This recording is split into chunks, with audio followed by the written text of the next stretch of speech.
As I film this, I've only done 40 miles on this bike, so you can't treat this as a definitive review. I just had to take it over to my boss. But I really wanted a chance to ride this because I've been really excited about it. I've got an R1250 GS of 2019, and sometimes it feels a bit heavy. So I was really excited about this because obviously it's lighter and it's a lot cheaper. £6,000, that's impressive. It's not everything I expected it to be. So let's quickly run through it. This isn't scripted, so it's not like me. Let's just kind of go through it. First of all, appearance. I think it looks good, and there's some touches on here that are really like, how have they done this for £6,000? Those wheels, I'm always reluctant to tell whether they're the same. They look exactly the same as the wheels on my GS. There's other parts. The switchgear, illuminated switchgear, that's cool. There's little bits like the shock reservoir, the Jubilee clips holding that on, that's pretty poor. There's some little bits that you think, but the welding looks good. Better than some Honda stuff I've seen. So really, when you're looking over it, you're not looking at it thinking, oh, that looks cheap. You're thinking, no, okay, maybe that's part of how they got it down to £6,000, but it's still cheap. It's got spotlights built in. It's got a front-facing camera that you only have to put an SD card in the unit under the tail, and it'll record in 1 minute intervals. Hasn't got cruise control, hasn't got a quick shifter, hasn't got keyless ignition, but it's £6,000. The screen, that's annoying. The screen is okay. I've done some motorway, I've done back roads, I've done fast back roads, ridden all the kind of stuff I like doing. The screen, you can put it down while you're riding, but you cannot pull it back up when you're riding. I just couldn't do it. It's too stiff, too awkward. The equipment it's got the crash bars. The seat's all right. It's not great. It's okay. The riding position's pretty good. I found it a bit weird. At first it feels like a bit low, but big high bars and quite wide. I'm not that keen on the rider's view, but it's £6,000.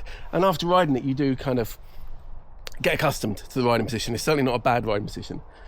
But talking of the riding, that throttle is, I'm running it on E5 as required. I'm told that it'll run on E10, that'll be fine, but it gets a bit lumpy, maybe a bit snatchy. And Steve's gonna run it on E5 first and then run it on E10 and see the difference he finds in it. But I find the throttle really snatchy. There's a lot of free play in that throttle, but as it's a cable, that I'm sure could be dialed out to some extent. You obviously don't want no free play. But I found it comes on quite hard, not lurches, but it's very hard to ride smoothly. And when you roll off, there's economy and sport mode.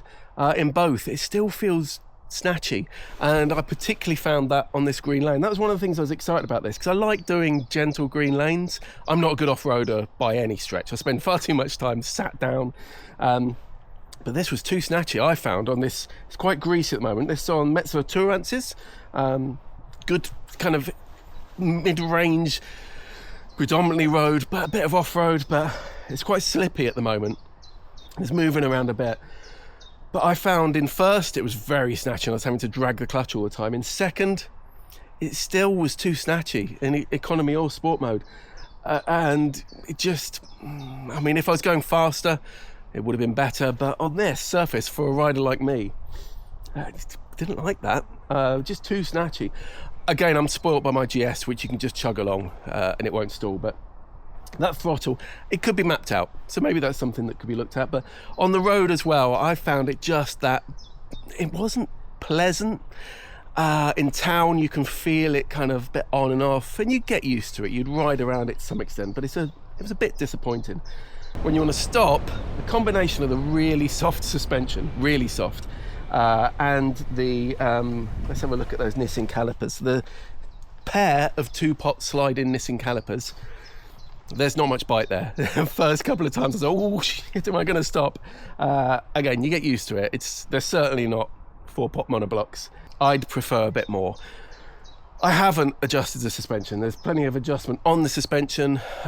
If I had more time with this, I'd have a play with it because it feels very underdamped for my style of riding, which I like to do a lot of backroad stuff.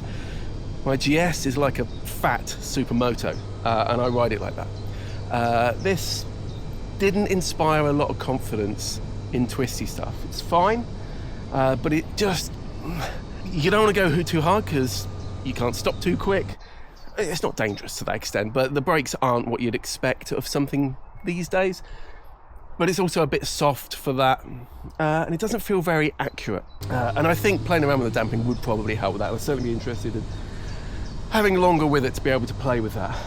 Other things, the gearbox, nice and smooth, no quick shift like I said, but nice smooth gearbox. All I did find is if you're going from the higher speed and then changing down into a little junction, and you know, you've got the clutch in and you try and change down several gears at a time, it can sometimes get a bit mushy and you kind of have to let the clutch out a couple of times just to find that gear. You know, I've had that on other stuff. The engine's fine, you know, the engine, I think it's that snatchiness low down, it just spoils it a little bit, but it's plenty rapid enough, and it'll easily cruise at well above motorway speeds. So it's great for that. I'm just not sure I'd want to spend long days in the saddle on it. Just jumping ahead here, I've done another about 15 miles on it as I brought it up into the office. That engine is really good fun if you work it. It's got plenty for overtaking, plenty for motorway speeds, easily enough for that without it feeling strained. And yeah, if you work it between corners, it's great. I just find that I need to look at that damping, see if that could be improved for, you know, twisty road, fast road stuff, and the snatchy throttle. It'd be nice if they could, you know, dull that out with an update. I also wanted to mention some of the extras that it's got. It's got a center standard. It's great. It's got a 12 volt, 10 amp cigarette lighter socket. It's got a USB port. This is a hell of a lot of bike for the money. For a £6,000 bike, this is amazing. But it's not a 12 grand bike that costs you £6,000. There's a lot to like about it. I think it's getting a lot of excitement from people. A lot of people seeing the potential in bikes that can be cheaper. But I think there's details of it that, to me, show where it's copied a lot of very good stuff, and it's got a lot of very good components.